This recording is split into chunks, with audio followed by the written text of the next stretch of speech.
Yeah, hello. Good, excellent. How are you guys? You all well?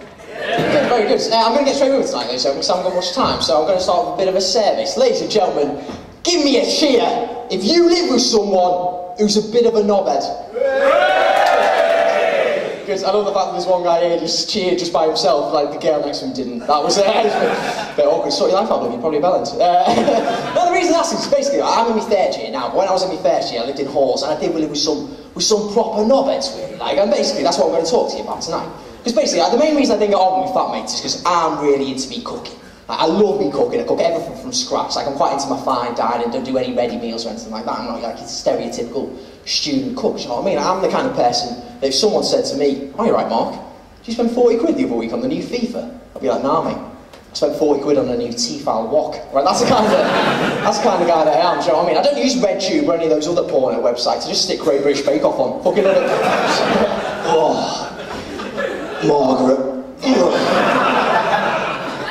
Don't you dare say that cake's dry. That's what I'm like. Just a lot less manly. That's the thing, I'm really passionate about food and jam, because food is genuinely amazing. And like, because of this, you know, there's only one of me, there's quite a few of them, you know, I used to get like the mick taken out of me, you know, they used to bully me a little bit, you know, play pranks on me and stuff like that, you know. I tried not to rise to it.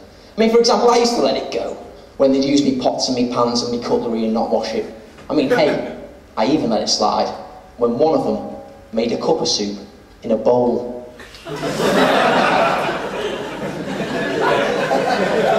But ladies and gentlemen, the last straw came when my flatmates thought that it would be funny. They thought that it would be funny. Sorry.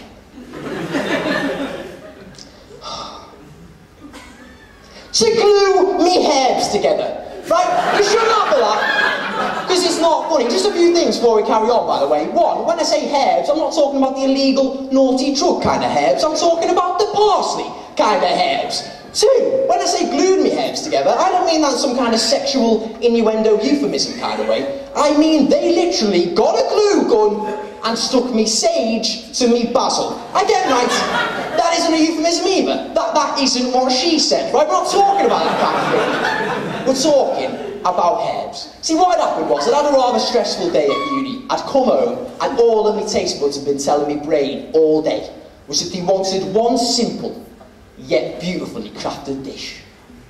Scrambled egg on toast. A fabulous dish, I'm sure you'll all agree. I'll be honest with you, ladies and gentlemen, I was going to go for the addition of the garlic field mushrooms as well, but I've been to Tesco earlier on the day, and the only mushrooms they had in stock were shiitake mushrooms, and I refused to buy them because the name sounds a little bit rude. You wouldn't buy a jar of pissy olives, would you? Do you know what I mean? So I decided to get this bad boy on the go. First off, I get my saucepan, I put it on the heat, and I put in a little knob of butter. Again, right, that isn't a euphemism either. That wasn't my nickname for a while. Right, it's a measurement of butter, grow the fuck up.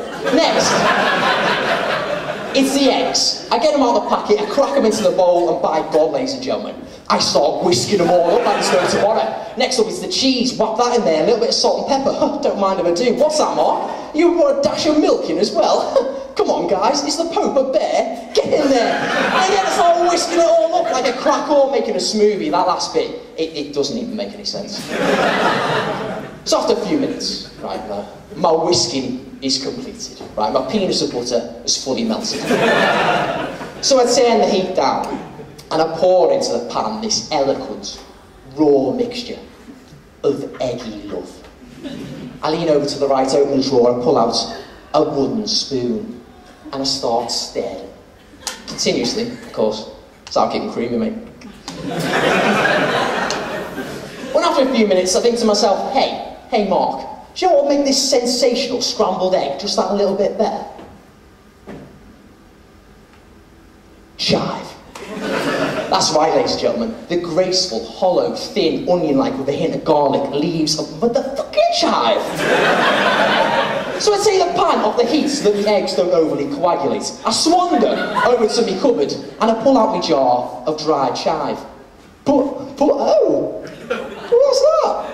It appears to be stuck to me jar of dried fennel. You see, I had a flatmate called Alex who thought that it'd be funny. Oh, guys, it's jovial banter. He thought it'd be funny to stick 2 jars of herbs together that normally any sane person would never use together in the same dish. I chive, fennel, yes, both exquisite herbs, on their own. But use them together in the same dish? Don't be a jive cracker. That is a culinary equivalent. That is a culinary equivalent of me sticking a naan bread to an EDL member's face. Right, just wouldn't do it, would you? It's seasoning suicide. But I just thought to myself, look, Mark, right, just calm down here, right, just have a word with Alex after he's finished his bowl of cup of soup, right? So I went to open the chive, but no, Mark. No, Sari. It appears that I'd underestimated him like a Haverton. You see, my friend Alex was evidently quite a clever / sinister chap. And not only had he glued the jars together, but he's got the whole lot glued and fucking shut and all. So that meant that even if I wanted to go a little bit wild and crazy and use them both, I couldn't even have bloody wanted to, mate. I went back to the cupboard to try and find some form of herby substitute. He glued every single herb shut. Basil, shut. Dill, shut. Paprika, shut. Paprika?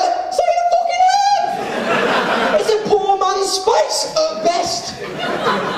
The only herb he hadn't glued shut was tarragon, which I clearly wasn't going to use, because as everyone here will obviously know, tarragon is better suited to the actual chicken meat itself, and not its scrambled, unborn child.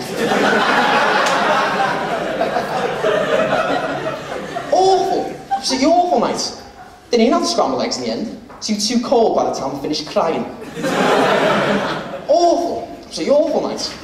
All I had to tea that night was a ham shank, which is actually a euphemism. Because, well, what can I say, ladies and gentlemen? I was frustrated, lonely, and, well, the Great British Bake Off film, so fucking love it.